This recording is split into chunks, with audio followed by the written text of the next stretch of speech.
ไว้ก็รอตีนเดียวอีกเนาะ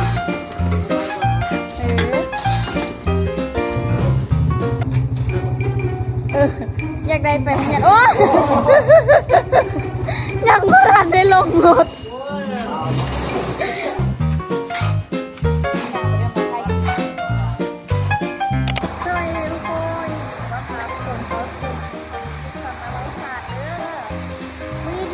กันเลยจากโรงเรียนมาทุกคนกระจอดรถติดจึงมาถ่ายคลิปให้ทุกคนเบิ้งมือนี้นะทุกคนถ่ายคลิปโดยอยู่ครับพากันเฮ็ดเนือนเฮ็ดซานคือเก้ามือนี้ค่ะบ่ได้ไปใส่ดอกเก็บพูดมากบ่ได้นี่ตอนนี้กำลังสร้างบ้านพ่อลุงไปเบิ้งบ้านพ่อลุงก่อนอันนี้อาตามีคนมาช่วยหลายคนได้2 คนนี่สบายเลยไหวอีกใส่รถอันนี้ไปเลยเฮ็ดเหมือนเขาลุงไหวก็รอตีนเดียวอีกเนาะ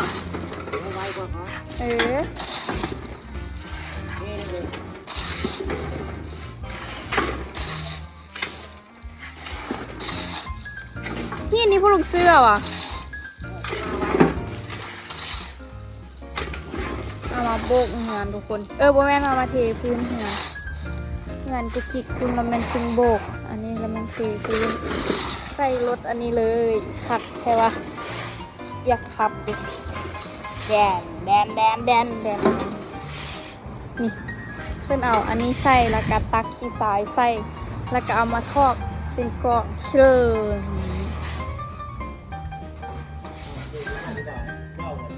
ยังบ่แล้วอีก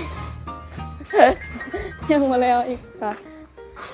เอาไอ้นั่นนี่แล้วมือคืนนี้วะตอนนี้ทำมาถ่ายคลิปเมื่อวานนี้แล้วเราทุกคนนะตัวนี้กว้างเลยตัวนี้นะเมื่อแรงนี้ก็ลุงคือชีพไปเอารถเข้าเหมือนเมื่อแรงนี้ตรงนี้ทางนี้แห้งทางนี้แห้งทางนี้ว่าใส่คักเถอะวะเป็นอันนี้เลย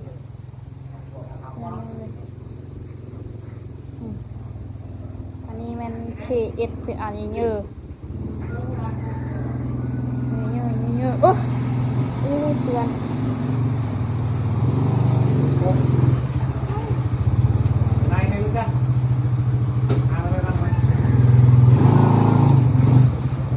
คักแค่ว่ารถอันนี้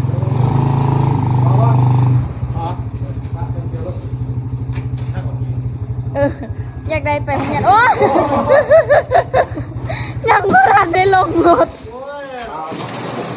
เปล่าขนาดงานเมาตี้งานเมาจริงไหวขนาดงานมือนี่เอาค่อยๆลงแล้ว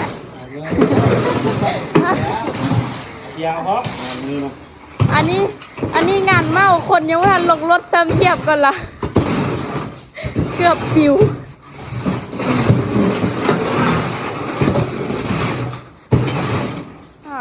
แบบเดียวเลยพุ่นเนาะไหวก็รอบักกับอีกเนาะ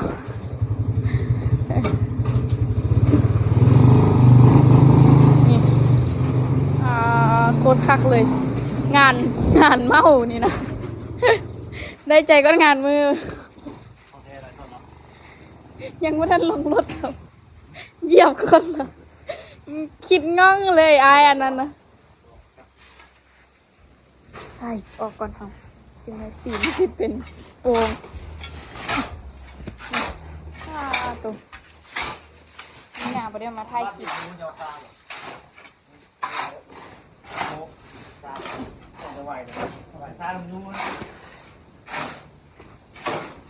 ใส่อันนี้รากามาใส่ด้านนี้เมื่อแรงนี้พลุงประเดี๋ยวรถเข้าแล้วเมื่อแรงนี้ได้เคลียร์พื้นที่ให้พลุงรถเข้าเหมือนคลิปแล้ว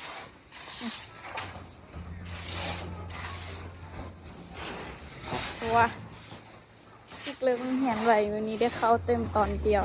แต่ตอนที่ซ่องอาจารย์พักเพราะว่าอาจารย์กินเลี้ยง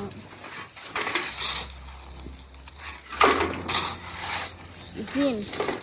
แข็งได้ขี้หินนี่ทุกคนแต่ที่พอคิดเก็บงานแล้วก็งานในนั้นนึงหินที่สายแท่งแข็ง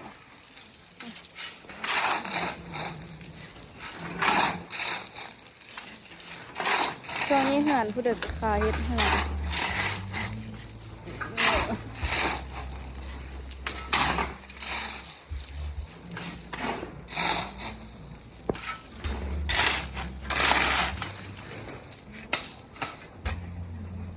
ค่ะมื้อแรงนี่พ่อลุงเอารถเข้าเหือนบ่ได้อันบ่มื้อแรงนี่เด้ได้เมียนรถเฮาพุ่นซัดเข้าห่มเลยเนาะ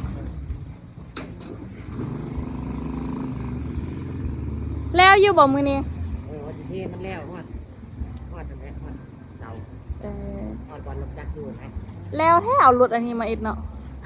งานด่วนไอ้ดำเอาล่อยุ่งแล้วงานได้เลยเอารถมา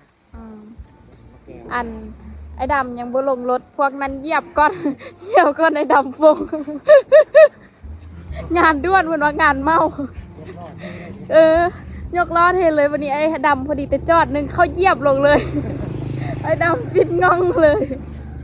ถ่ายคลิปพอดีได้งานเพิ่นว่างานเมาเพิ่นว่างานเป็นมือแล้วเป็นค่อยๆเฮ็ดตั้งกันได้เนาะพ่อลุงอันนี้พ่อลุงบ่ได้ติดกะโหลอีกแล้วอ่ะแล้วล่ะยังยาแนวไอ้นั่นพูดเป็นบ่พ่อลุงที่แท้เอาตัวนั้นมาทาเบิดแล้วก็แล้วเนาะใส่เบิดเนาะงามตัวนั้นงามทุกคนมันงามมันเข้ากับลายอันทั้งเชิงนี้เลยเนาะพ่อลุงสิเปลี่ยนสีเหือนอีกว่านี้นะเบิดงบลายเติบทุกคนนี่เป็นส่วนขึ้นอีกอันนี้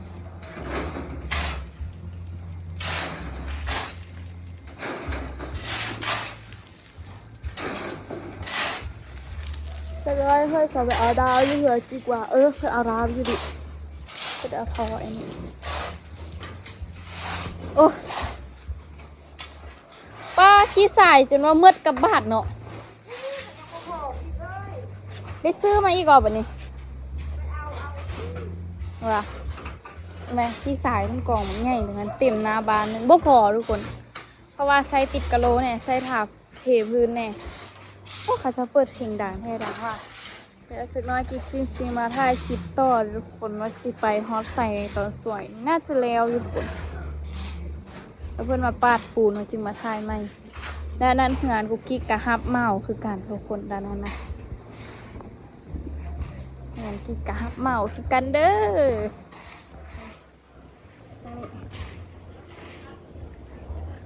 เอาโทรศัพท์ค้างทุกคนด้านนี้เจตุยเพิ่นจัดการเลยอันนี้ก็งานเมาคือกันนะนี่เฮือนครัวอีแล้วล่ะ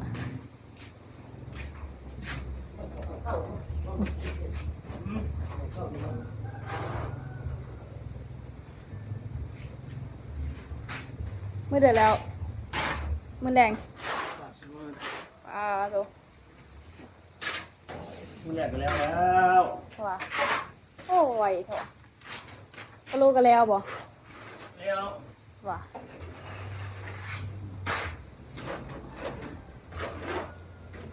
มึงอึ้นพุ่นแล้วเนาะเคยตุยคิโมสิมันจริงแล้วนี่นะไปจริงนะจริงมาถ่ายตอนคุณได้รถยกลอยอีกแล้วอีกนะทุกคนที่หักกันนอนตื่น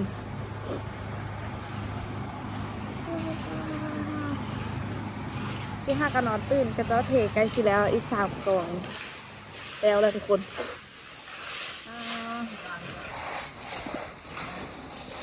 พี่ไปเห็นโทรศัพท์แต่ที่สน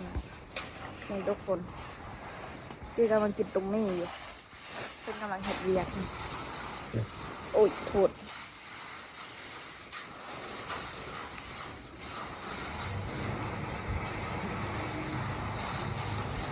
แฟนเลิศเสิร์ฟเลย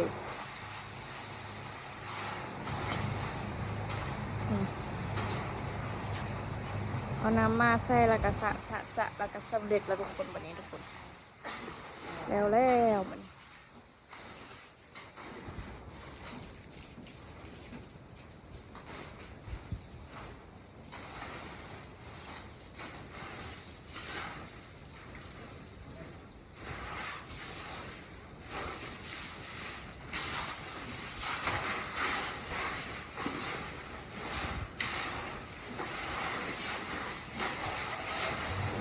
อลุงเป็นมือป้าไปตามเป็นมือเสาะให้เรา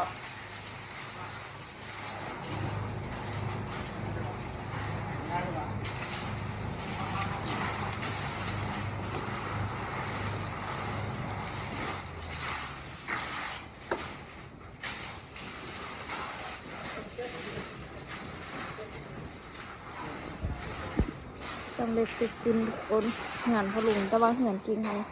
อย่างว่าแล้วจากน้อยเขาจึงกลับไปให้ต่อหิ้วเขาแหงจะไม่สิได้ไปหับน้องละ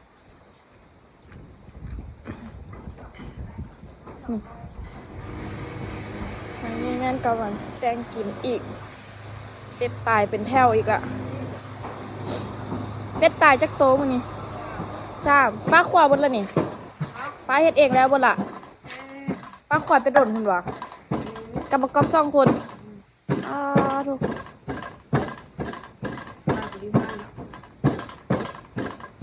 ดีได้ประกอบมันโบทาม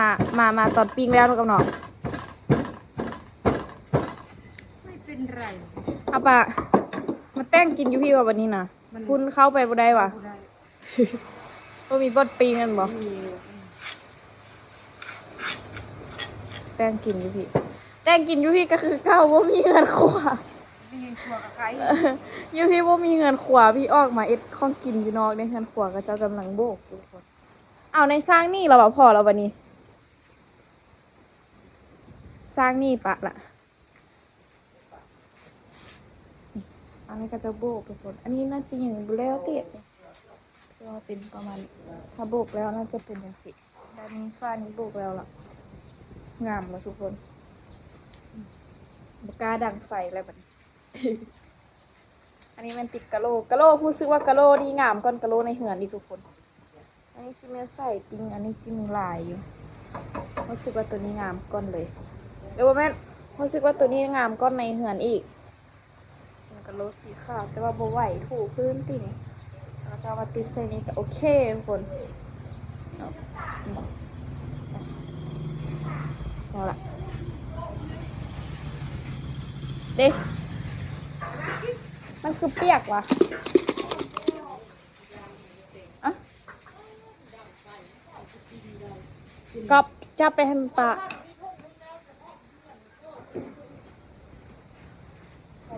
เอาแม่ไปเถอะ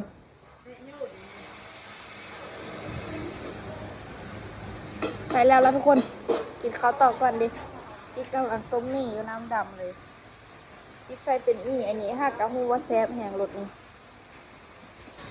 นี่ทุกคนอันนี้เหือนพอลุงซื้อต่อมือที่2แต่ว่ามือที่2นี่มีแต่พอลุงกับไอ้ตาล2 คนเหือนกุ๊กกิ๊กกะเฮ็ดคือกันเหือนกิ๊กกะเทปูนต่ออีกโถก็เอ็ดเวียกว่ะ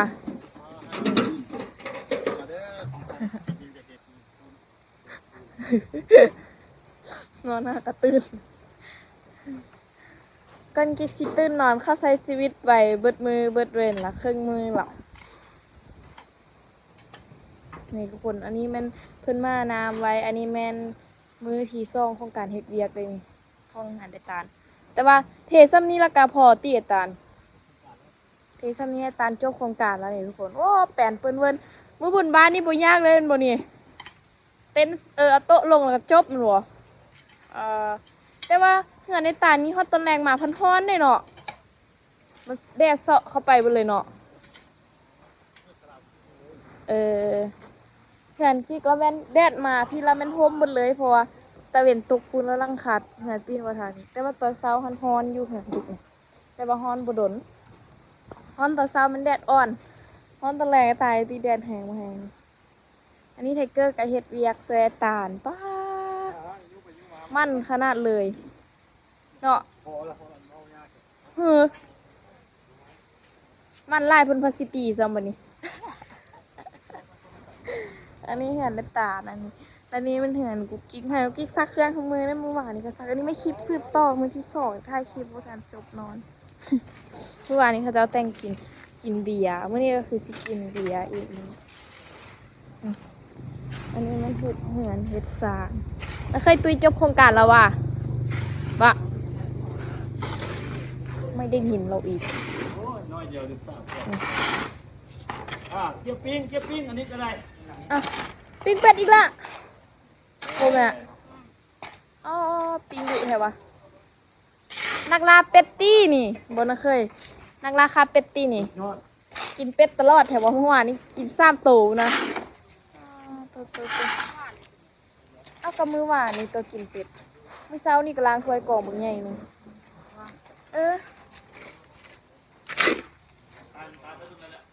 เมื่อวานนี่กินเป็ดไม่ปลาอันเดิ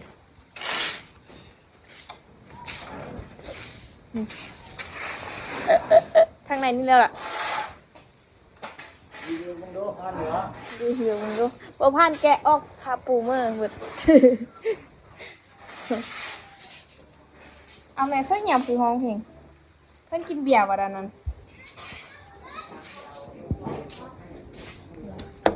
แล้วล่ะอันนี้ฉันโบกซื่อๆนี่มันนี้แล้วแต่เว้นมือนี้อันนี้มันปิดอันนี้แล้วละพายาแนวเพิ่นละที่ห้าจะขึ้นที่คิดว่าบริทาสรุปเป็นสีดำให้ตัดกันอยู่เด้อพะโล้สีข้าวกับยาแนวสีดำละเอียดกิบเลยบ่มีฟองไว้ติดเลยอันนี้มันระบบไฟลองเปิดอันนี้ดอกที่2อันนี้ที่แท้ตัวมันดอกที่1อันนี้ดอกที่1ดอกที่2เรียบร้อยแล้วก็อย่างอีกอย่างหนึงนั่นก็คือหางลิง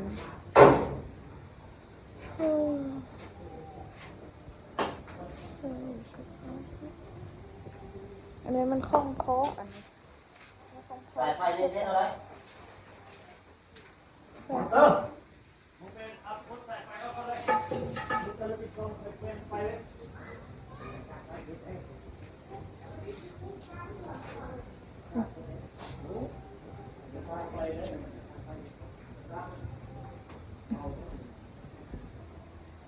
จุดนั้นก็เทอันนี้ใส่แล้วก็เอาปูนโปะใส่แล้วก็แล้ว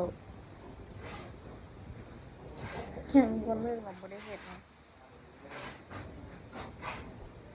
แล้วก็ไปบ้งเงินบ่แล้วแม่อันนี้เดียวออกด้วยอันนี้เนี่ย ใส่สีข้าวแล้วก็ ใส่เรียบร้อยอันนี้มันมาเบิ้งเทพื้นทางน้ำเพื่อนกิ่งเราทุกคน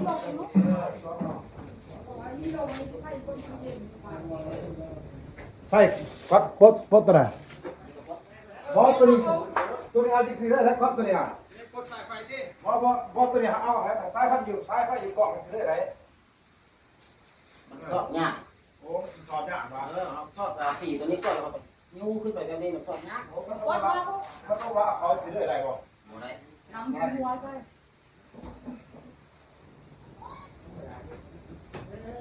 มันสอดยากเราได้ตีตัวนี้ก่อนได้ยนขึ้นมายากอยู่มองนี่ตัวนี้ยังมีชุดยากอยู่นะมันคือแค่รอดเลยขนาด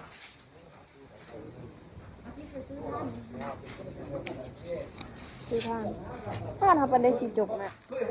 ถ้าทำปันได้สีจบไปแล้วคลิปห่าวแต่ว่าเหือนยังบ่จบไปซื้อท่านก่อนเอาเบิ้งว่าสิเป็นแนวใดเนาะ สายไฟตัวนี้นะสายไฟยาวนี่นะพดกันกินตัดเลยตัดบอลต่อเนี่ยกินตัดบอลต่อยนะ มอดไฟแล้วบ่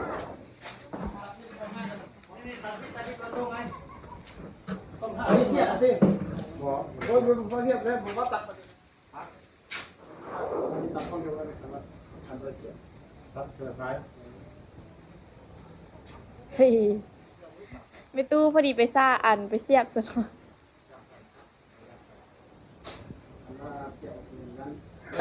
ลองมาเทียบกันแล้วเอาลิเทนเนี่ยเอาลูกบอลนั่น ได้ด้วยกัน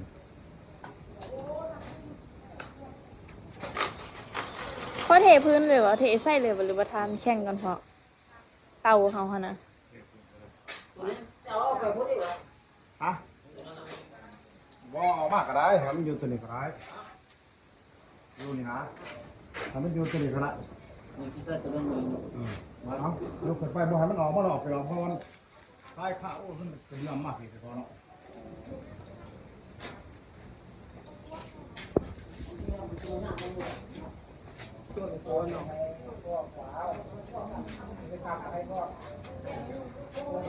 ได้เลย ไปทุกคนที่ไปอันตู้เครื่องกันนะ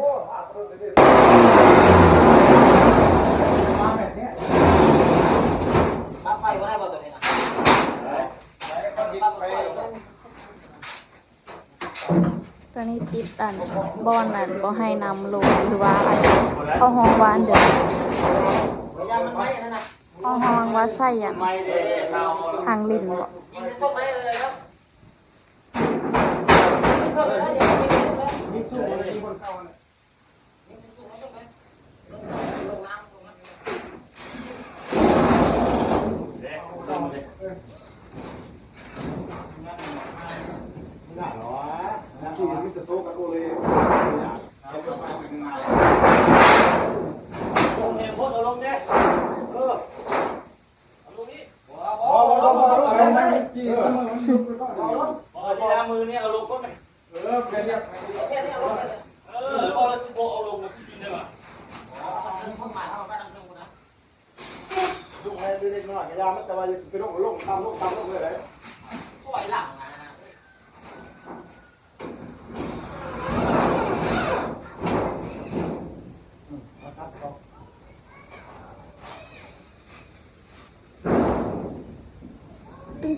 ตึ้งแล้วล่ะแต่เก็บเครื่องเข้ามาแล้วมันก็เป็นระบบระเบียบแล้วมันวงว่าตู้อันนี้แม่เสียวไว้อยู่บ่ถือไว้บ่ละไม่กินเขาวต้องกินเบิดละเห็นมีต่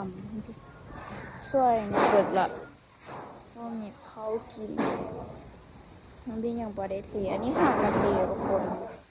หากระเทแล้วก็เหือนพอลุงกระเทแล้วล่ะอันนี้ก็คือเหือนกิ๊กสำเร็จละเดี๋ยวหน้าที่จะเจอของก็ที่เขาทางแล้วกิ๊กจะไม่ถ่ายคุณเลิกใหม่ตัวนี้มันเก็บไปก่อนเลยทุกคนเจอกันในคลิปวิดีโอหน้าด้วยบ๊ายบาย